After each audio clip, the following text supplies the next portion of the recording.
नमस्कार बच्चों। तो आज हम विज्ञान भाग 2 में प्राणियों का वर्गीकरण इस पाठ के अंतर्गत कुछ चीज़ें देखने वाले हैं। तो हम जानते हैं कि सजीवों में बहुत सारे प्रकार के प्राणी पाए जाते हैं। कुछ सजीव एक कोशीय होते हैं, कुछ बहुकोशीय होते हैं, है कि नहीं। 8वीं में भी हमने पढ़ा है, पहले ही पाठ में, है ना। उसी तरीके से प्राणी जगत को किस तरह से विभाजित किया गया है उनके गुणधर्म के आधार पर, उसके बारे में आज हम देखने जाने वाले हैं। किंग देखिए, आप अपने परिसर में विविध प्रकार के प्राणी देखते ही होंगे और उन कुछ प्राणी बहुत छोटे होते हैं, कुछ बहुत बड़े होते हैं, है कि नहीं। कुछ प्राणी जल में रहते हैं, कुछ ज़मीन पर रहते हैं, कुछ प्राणी चल सकते हैं, कुछ रेंगते हैं, और कुछ प्राणी हवा में उड़ते हैं। कुछ प्राणी के त्वचा पर शल्क होता है, कुछ प्राणियों के त्वचा पर परों का आवरण होता है ना। पंख या तो बाल होते हैं। तो ऐसे विभिन्न प्राणी हमको इस धरती पर दिखाई देते हैं।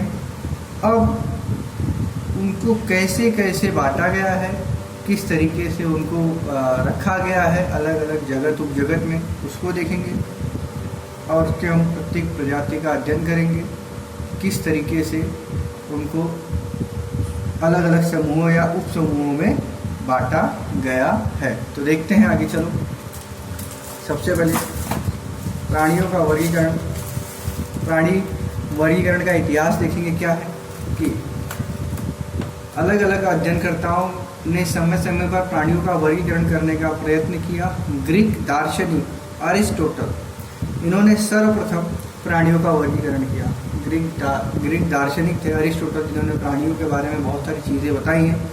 उन्होंने शरीर का आकार, उनकी आदतें तथा अधिवास जैसे मुद्दों के आधार पर उनका वर्गीकरण किया। विज्ञान में प्रगति के अनुरूप आगे के संदर्भ में परिवर्तन होते गए व उसी प्रकार वर्गीकरण के मुद्दों में भी क्या हुआ, परिवर्तन हुआ। अरिस्टोटल द्वारा उपयोग में लाई गई वर्गीकरण की पद्धति को कृत्रिम पद्धति कहा जाता है। इनके अतिरिक्त थियोफ्रास्ट, प्लिनी, जॉन रे, लिनियस, इन्होंने भी वर्गीकरण की कृत्रिम पद्धति का अवलंबन किया था। कालांतर में वर्गीकरण की प्राकृतिक पद्धति का अवलंबन किया गया। वर्गीकरण की प्राकृतिक पद्धति या शरीर रचना संबंधी गुणधर्म, उनकी कोशिकाएं, गुणसूत्र, जैव रासायनिक गुणधर्म जैसे मुद्दों पर आधारित थी। कालांतर में उत्क्रांतिवाद पर आधारित वर्गीकरण की पद्धति को अमल में लाया गया। डॉक्टर बेंचकी और मेयर, इन्होंने इस पद्धति का उपयोग कर प्राणियों का वर्गीकरण किया। तो प्राणियों को उनके गुणधर्मों के आधार पर बांटा गया। तो इससे लाभ क्या हुआ, देखो, प्राणियों का अध्ययन करना आसान हो गया। किसी भी एक समूह में सीमित प्राणियों का अध्ययन किया तो भी समूह के सभी प्राणियों के विषय में जानकारी प्राप्त हो जाती थी। प्राणियों के उत्क्रांति के संदर्भ में जानकारी प्राप्त होती थी।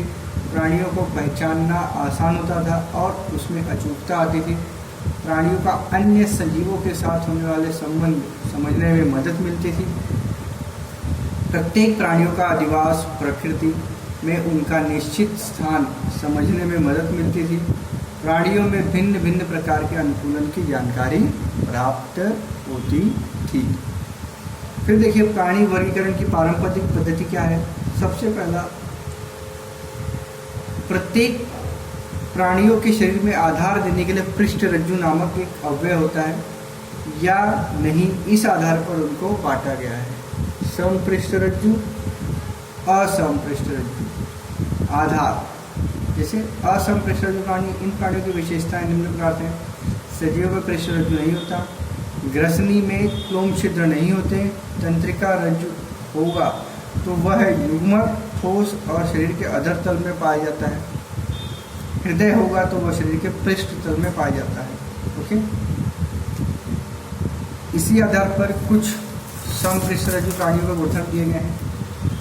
तो इन प्राणियों की विशेषताएं निम्न प्रकार से होती हैं। शरीर में पृष्ठरज्जु नामक अवयव पाया जाता है जो कि शरीर को आधार प्रदान करता है। दूसरा, शरीर के लिए क्लोम छिद्र या फेफड़े होते हैं, आपको पता है, इसमें हम सब आते हैं। तंत्रिका रज्जु एक ठीक खोखली और शरीर के पृष्ठभाग में होती है। हृदय शरीर के अधर तल में होता है। तो कभी कभी पूछ सकता है समपृष्ठ रज्जु प्राणी की विशेषताएं बताइए, तो आपको ये लिखना है।